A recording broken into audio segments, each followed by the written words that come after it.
दो बहनों का एक ससुराल, तो आपसी रिश्तों में सेंध क्यों। सीता और गीता दो बहनें जिनकी प्यार की मिसाल दी जाती थी। हर समय एक दूसरे के साथ रहती, साथ खाना, साथ सोना, साथ पहनना, साथ खेलना। दोनों के बीच अंतर भी बस 2 साल का ही था, इसलिए बिल्कुल सहेलियों की तरह रहती। सबसे खास बात ये कि आम बहनों की तरह इनमें कभी कोई झगड़ा या मनमुटाव भी नहीं होता। सुशीला जी और मिस्टर वर्मा को अपनी दोनों बेटियों पर बड़ा अभिमान था। उनके जिगर का टुकड़ा थी ये दोनों लड़कियां। बहनों को लेकर कभी कभी वर्मा जी भी चिढ़ाते थे, शादी हो गई तब कैसे रहेंगी दोनों एक दूसरे के बगैर। एक सामान्य मध्यवर्गीय परिवार की तरह वर्मा जी और सुशीला जी जल्द से जल्द बेटियों का विवाह कर निश्चित होना चाहते थे। सीता विवाह योग्य हो गई तो जोर शोर से सुयोग्य वर की तलाश होने लगी। भगवान ने बड़ी जल्दी सुन ली, अच्छा रिश्ता मिल गया। बहुत अच्छा घर परिवार, लड़की की सरकारी नौकरी और माता पिता, एक छोटा भाई। बस बिना वक्त गवाए वर्मा जी ने हाँ कहा और सीता की शादी तय हो गई। एक तरफ घर में खुशी का माहौल था, पर दूसरी तरफ बेटी विदा करने की कसक भी थी। जाने अनजाने सबकी आंखें भर जाती। फिर अगले ही पल बोझिल बातों को परे हटाकर एक बार फिर से तैयारी शुरू हो जाती। सही समय पर शादी हुई और सीता ब्याह कर अपने ससुराल पहुंच गई। सीता ने अपने अच्छे व्यवहार और सौम्य स्वभाव से सबका दिल जीत लिया। सासू माँ को भी बहू बेहद जच गई। मन ही मन ईश्वर से प्रार्थना करती कि जैसी बड़ी बहू मिली है, छोटी भी वैसी ही आ जाए तो गंगा नहा लें। इसी उधेड़-बुन में एक दिन अचानक उन्हें गीता का ख्याल आया।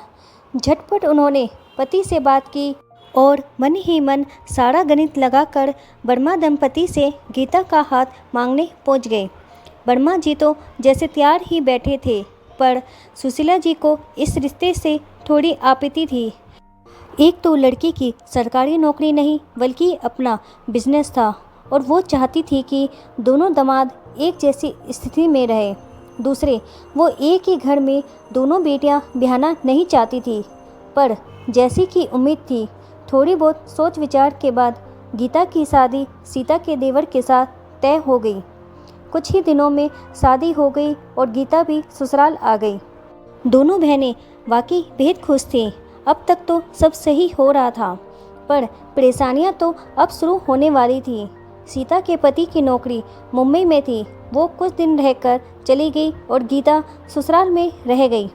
बहुत जल्द उसे लगने लगा वो यहाँ इतने बंधनों में और ढेर सारी जिम्मेदारियों के बीच घिर गई और सीता मुंबई में आराम से आज़ाद जीवन बिता रही है।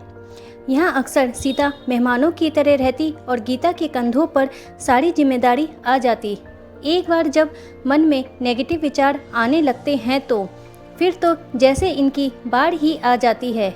ऐसा नहीं है कि सिर्फ गीता के साथ ही ये बात हो रही थी, सीता को भी अनेक शिकायतें हो गई थी।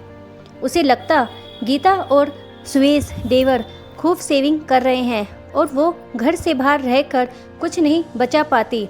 उनकी मिसअंडरस्टैंडिंग दिन प्रतिदिन बढ़ती ही जा रही थी।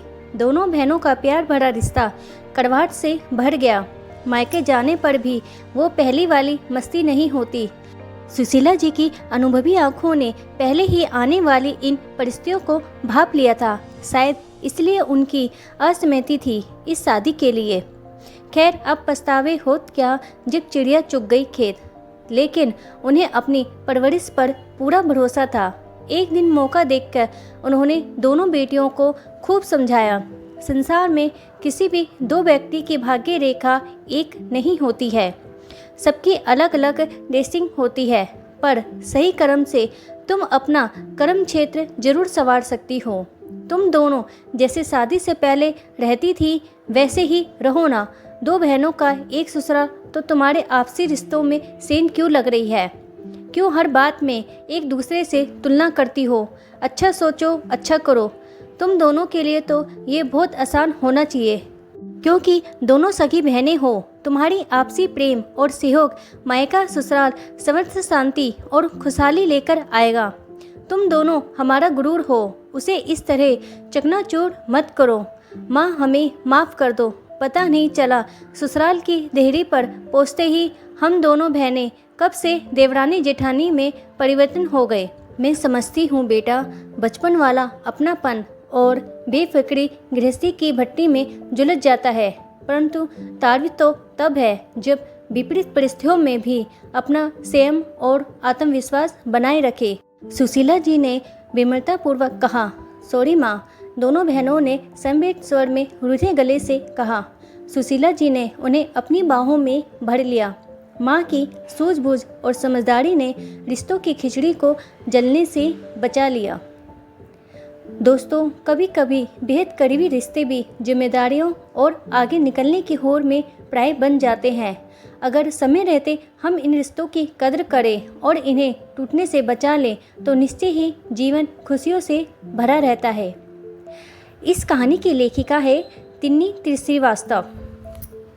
दोस्तों, कैसी लगी आपको ये आज की कहानी? अगर आपको ये कहानी पसंद आई है और चैनल पे आप नए हो तो मेरे इस चैनल को लाइक करें, सब्सक्राइब करें और शेयर करें। वीडियो देखने के लिए आपका धन्यवाद।